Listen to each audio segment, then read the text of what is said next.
নমস্কার বন্ধুরা, আমি এসে হাজির হয়ে গেছি আপনাদের সঙ্গে সানডে লাঞ্চ ডিশেস শেয়ার করতে। হ্যাঁ, দেখে নিন আজকে কি রান্না করেছি। প্রথমে আছে ফ্রাইড রাইস, এতে চিংড়ি আছে, ডিম আছে, আলু আছে, ড্রাই ফ্রুটস আছে, সমস্ত রকম ফ্রেশ ভেজিটেবলস আছে।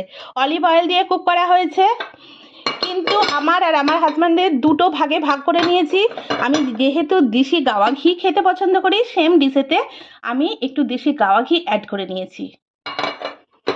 এর সঙ্গে আছে দেশি কাগজি লেবু কাটা আর গ্রিন স্যালাড, আর অবশ্যই আছে একদম লাল লাল ঝাল ঝাল চিকেন কষা।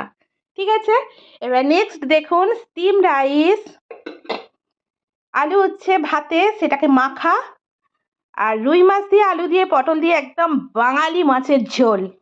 সঙ্গে আছে আমরা আর তেঁতুলের আচার, এটা তো চলছে এখনো, আর কেন্টের জল। তো বন্ধুরা জানিও আমাদের লাঞ্চ ডিশেস তোমাদের আজকে কিরকম লাগলো। টাটা।